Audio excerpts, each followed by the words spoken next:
नमस्कार दोस्तों। आज हम देखेंगे कि अफ्रीका के मानचित्र में क्या समस्या है। ये इशू काफ़ी दिनों से चल रहा है, जिसमें अफ्रीका द्वारा सवाल उठाया जा रहा है कि अफ्रीका का जो मानचित्र बनाया था, जो यूरोपियंस ने पहले मानचित्र बनाया था, उसमें काफ़ी सारी समस्याएं हैं। इसमें हम क्या क्या देखेंगे। इसमें रहेगा कि अफ्रीका संघ जो मार्केटर मानचित्र है, इसको मार्केटर मानचित्र बोलते हैं। इसमें समस्या ये है कि अभी जैसे ये जो ग्रीनलैंड है,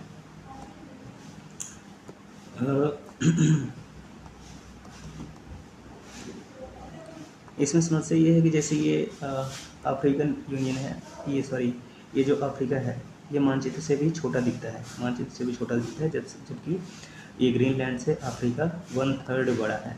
ठीक है, 1/3 बड़ा है, फिर भी इसमें छोटा दिख रहा है, इसलिए ये सवाल उठाए जा रहे हैं। ठीक, तो अभी हम देखेंगे इसमें क्या क्या देखेंगे कि क्या समस्या है। जैसे अफ्रीकी संघ जो अफ्रीकन यूनियन है, मार्केटर मानचित्र, इसको मार्केटर मानचित्र बोलते हैं, को क्यों बदलना चाहता है, क्योंकि अफ्रीकी संघ बोल रहा है कि हम इस मार्केटर मानचित्र को बदलेंगे। दूसरा सवाल है, क्या महाद्वीप को वास्तविक से छोटा दिखाया गया है। ये भी सवाल है कि क्या छोटा दिखाया गया है। ठीक है, फिर ये कैसे हुआ। तीसरा सवाल, इससे अफ्रीका के बारे में धारणा प्रभावित हुई है कि नहीं हुई है, ये सवाल है। फिर एक और सवाल है कि विकृतियों को दूर करने के क्या विकल्प हैं और आगे के क्या आगे की क्या प्लान है। ठीक है, तो हम आगे बढ़ते हैं।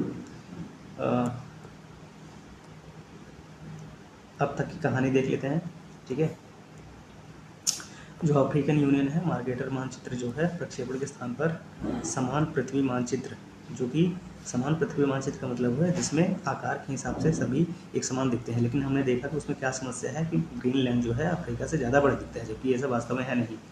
जैसे विकल्पों को लागू करने के लिए मानचित्र सही करें अभियान का समर्थन किया है। यानी अफ्रीकन यूनियन ने एक अभियान का समर्थन किया है जिसमें ये कहा गया है कि मानचित्र को सही करें, क्योंकि मानचित्र में अभी फिलहाल समस्याएं हैं।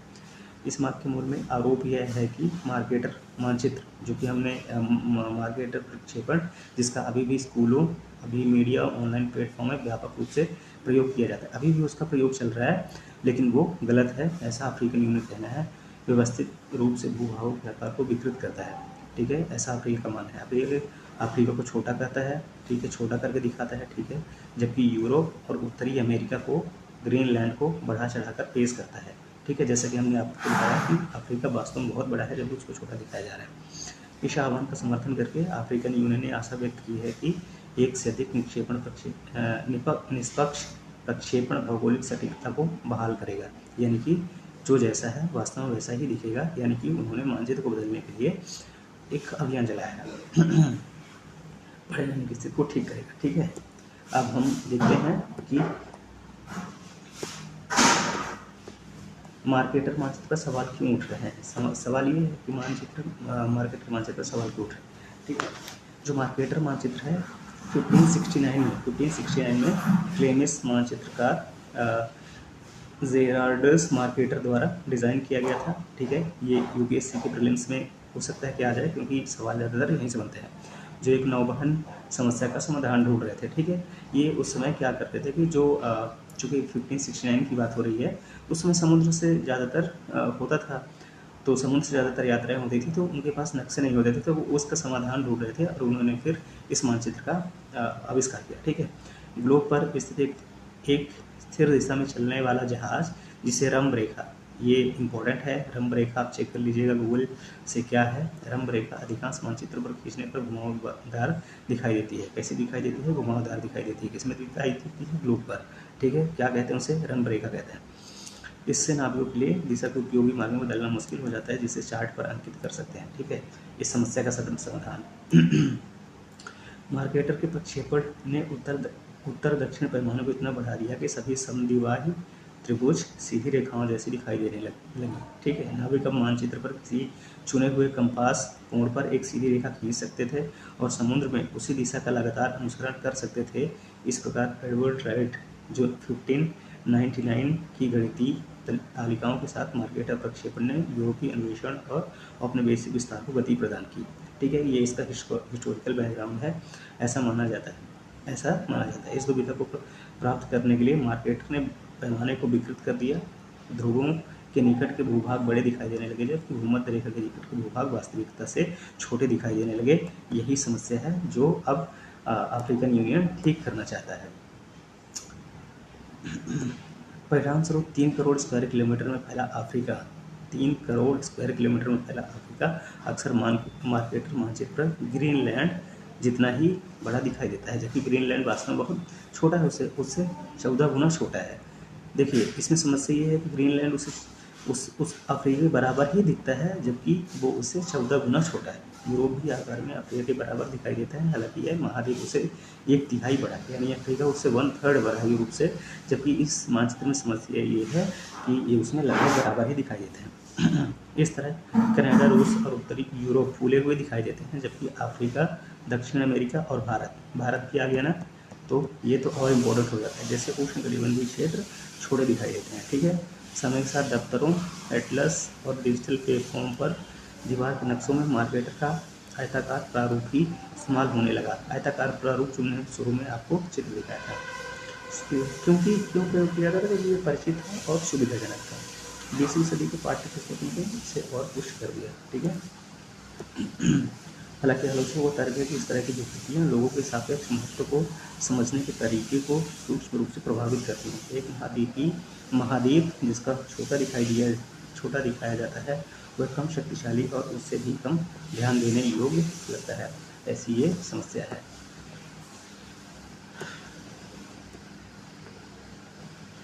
मानचित्र क्यों अब सवाल है कि मानचित्र विकृत क्यों होते हैं? इस सवाल का हम गौर कर रहे हैं।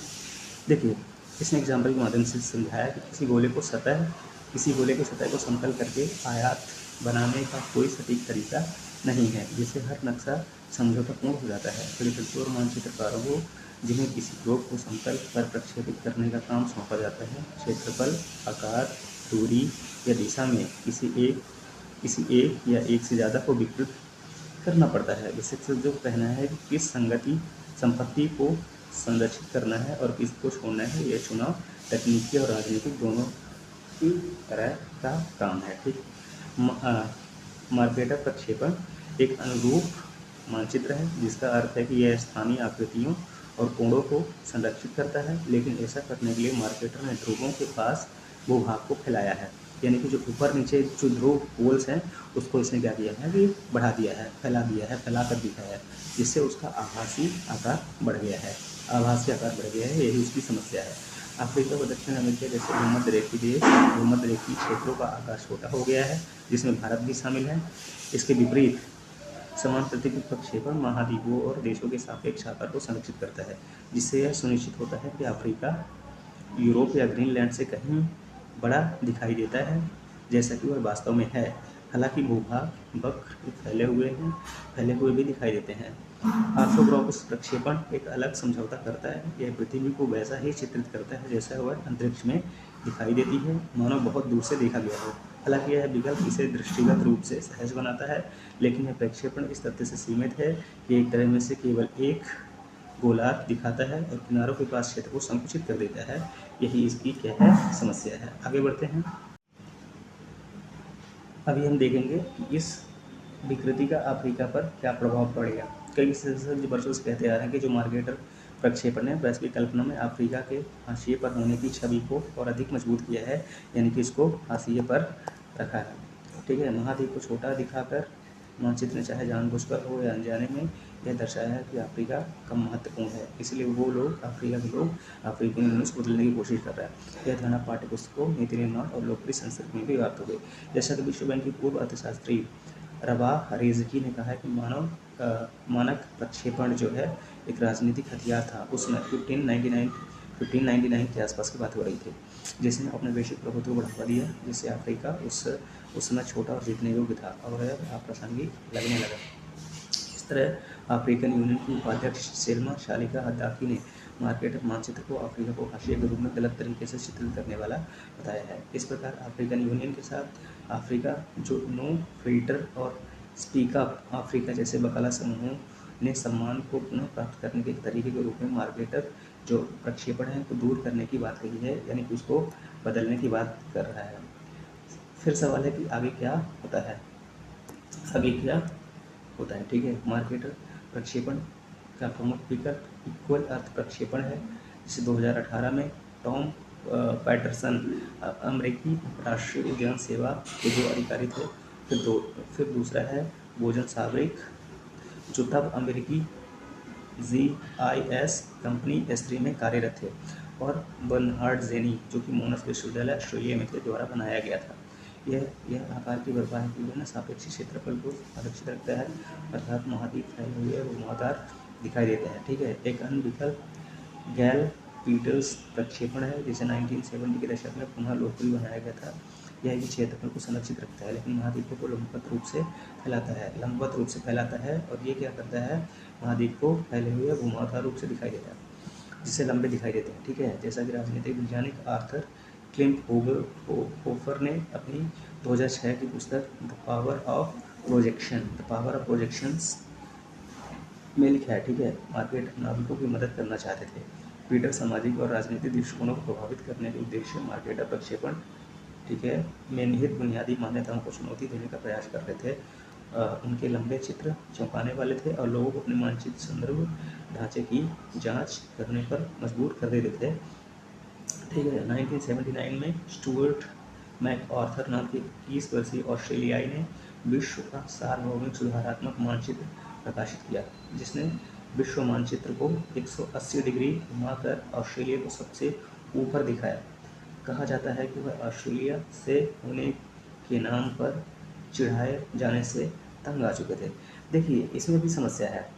हम अक्सर मान के चलते हैं कि भारत जो है, ठीक है, वो नीचे है, ऐसा नीचे है, चूँकि ये कर्क रेखा है। ठीक है। तो हम मानते हैं, लेकिन ऐसा इसलिए है क्योंकि दिखाने वालों ने ऐसा दिखाया। और अगर क्योंकि यूरोप वाले ने नक्शा बनाया शुरुआत में, अगर कोई इंडिया का आदमी होता जो कि शुरुआत में पूरी दुनिया का नक्शा बनाता, तो हो सकता है कि उसने भारत को सबसे ऊपर दिखाया हो, जहाँ यूरोप है वहाँ दिखा दिया हो, लेकिन हम लोग नीचे दिखते हैं। इसका कारण ये है कि यूरोपियन ने मानचित्र बनाया और उन्होंने यूरोप को आगे रखा। ठीक है। तो एक समस्या ये भी है। आगे चलते हैं।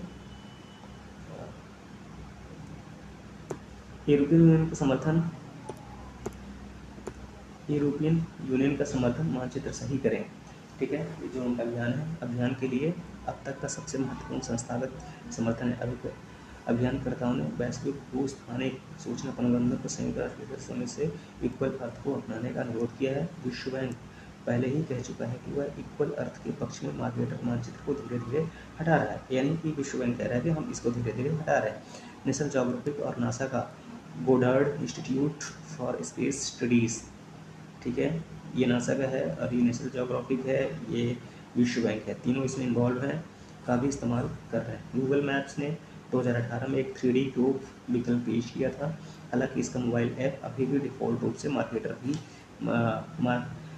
भी चलता है। ठीक है। हालांकि यह आसान होने की उम्मीद बिल्कुल नहीं है, क्योंकि मार्केटर का प्रक्षेपण कक्षाओं, समाचार, ग्राफिक्स और यहाँ तक कि कुछ यूरोपियन यूनियन संबद्ध वेबसाइटों में भी व्याप्त है।